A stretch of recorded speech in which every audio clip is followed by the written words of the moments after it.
Assalamualaikum warahmatullahi wabarakatuh. Perkenalkan, nama saya Delisi Ramadhanti dari Prodi Ekonomi Islam, Fakultas Ekonomi dan Bisnis Universitas Tanjung Pura. Kali ini saya akan mempresentasikan hasil kerja saya yang berjudul Pemikiran Ekonomi Islam pada masa Muhammad Baqir As-Sadar. Berikut adalah pengertian ekonomi Islam secara umum. Ekonomi Islam merupakan ilmu yang mempelajari perilaku ekonomi manusia yang perilakunya diatur berdasarkan aturan agama Islam dan didasari dengan tauhid sebagaimana dirangkum dalam rukun iman dan rukun Islam.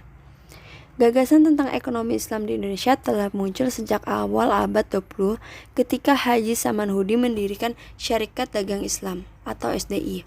Sedangkan perkembangan pemikiran ekonomi Islam sendiri terbagi menjadi 3 fase, yaitu fase pertama pada masa awal Islam, fase kedua yang disebut sebagai fase cemerlang, dan fase ketiga kemerosotan yang terjadi pada tahun 1446 Masehi hingga 1932 Masehi.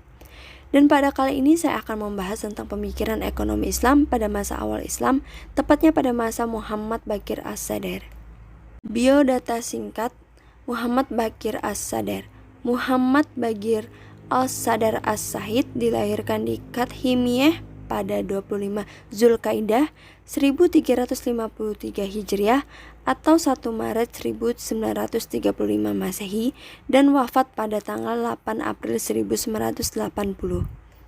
Ekonomi Islam adalah cara atau jalan yang dipilih oleh umat Islam untuk dijalani dalam rangka mencapai kehidupan ekonominya dan dalam memecahkan masalah ekonomi praktik sejalan dengan konsepnya tentang keadilan.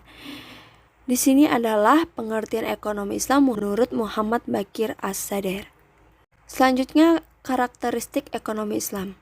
Yang pertama, konsep kepemilikan multi jenis atau multi-type ownership. Dalam pandangan Baqir As-Sadar, ekonomi Islam memiliki konsep kepemilikan yang dikatakan sebagai kepemilikan multijenis. Berikut adalah konsep kepemilikan dalam ekonomi Islam menurut pandangan Muhammad Baqir As-Sadar. Yang pertama ada kepemilikan bersama. Bagi As-Sadar, kepemilikan publik harus digunakan untuk kepentingan seluruh anggota masyarakat. Beberapa sektor kepemilikan publik semisal keberadaan rumah sakit, sekolah, dan infrastruktur jalan. Sedangkan kepemilikan negara dapat digunakan tidak hanya bagi kebaikan semua orang, melainkan juga dapat digunakan untuk suatu bagian tertentu dari masyarakat jika memang negara menghendaki demikian. Yang kedua, bentuk kepemilikan swasta atau private. Kepemilikan swasta atau privat dalam pandangan Baqir As-Sadar hanya terbatas pada hak memakai dan adanya prioritas untuk menggunakan serta hak untuk melarang orang lain untuk menggunakan sesuatu yang telah menjadi miliknya. Berikut teori produksi menurut Baqir As-Sadar. Baqir As-Sadar membagi produksi dalam 2 aspek, yaitu aspek pertama adalah aspek objektivitas atau keilmuan, di mana berhubungan dengan sisi keekonomian dan pelaksanaannya seperti berhubungan dengan para pekerja, hukum, produksi, fungsi-fungsi biaya. Aspek keilmuan ini berhubungan dengan pertanyaan tentang teknis dan efisiensi ekonomi. Sadar memilih untuk memberi pandangan tentang pertanyaan dasar, apa yang diproduksi, bagaimana cara memproduksi, dan untuk apa diproduksinya. Yang kedua, aspek subjektivitas dan doktrin. Apa yang diproduksi dan untuk siapa diproduksi adalah patokan bagi perintah dalam Islam yang diperbolehkan atau barang-barang yang sah dan berbagai macam kategori barang seperti kelayakan, kenyamanan. Sedangkan bagaimana memproduksinya adalah pertanyaan yang menjadi tanggung jawab negara. Selanjutnya, produksi secara Islam menurut Baqir As-Sadar terbagi menjadi 2 cabang strategi, yaitu doktrin atau strategi intelektual. Manusia termotivasi untuk bekerja karena bekerja adalah bagian dari ibadah kepada Allah jika dikerjakan dengan pemahaman dan tujuan yang sesuai dengan Al-Quran. Tinggalkan sifat bermalas-malasan dan berhura-hura atau produksi yang tidak adil. Pemuda Islam harus sensitif terhadap masalah ini. Yang kedua, strategi legislatif. Peraturan harus mendukung doktrin yang dikeluarkan oleh negara sehingga mendorong dan mengatur aktivitas ekonomi. Berikut adalah contoh strategi legislatif Baqir As-Sadar. Yang pertama, tanah yang menganggur dapat diambil oleh negara dan dibagikan kepada seseorang yang mempunyai keinginan dan kemampuan untuk mengolahnya. Yang kedua, Islam melarang hima-hima, yaitu mengambil alih lahan dengan paksaan. Yang ketiga, pelaksanaan prinsip tidak bekerja, tidak ada keuntungan. Yang keempat, pelarangan transaksi yang tidak produktif seperti membeli murah dan menjual mahal tanpa bekerja. Yang kelima, pelarangan riba.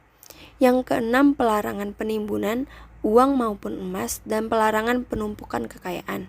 Yang ketujuh, pelarangan kegiatan yang dilarang oleh Allah Subhanahu wa Ta'ala dan pelarangan sikap pemborosan dan berhura-hura. Yang kedelapan, membuat peraturan dan pemeriksaan tindakan penipuan di pasar. Selanjutnya, teori distribusi Bakir As-Sadar. Distribusi menduduki bagian yang utama dalam pemikiran ekonomi Bakir As-Sadar. Hampir sepertiga dari Iktisaduna mendiskusikan secara mendalam masalah distribusi dan hak pemilikan. Dalam membahas status kepemilikan sumber daya alam, Muhammad Bakir As-Sadar membagi sumber daya alam ke dalam 4 kategori, yaitu tanah, bahan mineral tanah mentah, air, dan kekayaan alam lainnya seperti laut, sungai, tumbuhan, dan hewan. Selanjutnya, teori tanggung jawab negara Bakir As-Sadar. Keterlibatan negara dalam perekonomian juga sangat berkaitan erat dengan ideologi ekonomi yang dianutnya. Muhammad Bakir As-Sadar menyatakan bahwa hukum Islam menugaskan negara untuk menjamin kebutuhan seluruh individu. Fungsi negara dalam mengaplikasikan prinsip kewajiban timbal balik masyarakat sebenarnya mencerminkan peran negara dalam memaksa warganya untuk mematuhi apa yang telah digariskan dalam syariah, dalam memastikan agar kaum muslim mematuhi hukum-hukum Islam. Selanjutnya, tanggung jawab atau fungsi pemerintah dalam bidang ekonomi, yaitu dengan penyediaan akan terlaksananya jaminan sosial dan masyarakat, terkait dengan intervensi pemerintah dalam bidang ekonomi, dan berkenaan dengan tercapainya keseimbangan sosial. Sekian presentasi dari saya, kurang lebihnya saya ucapkan mohon maaf sebesar-besarnya. Wassalamualaikum warahmatullahi wabarakatuh.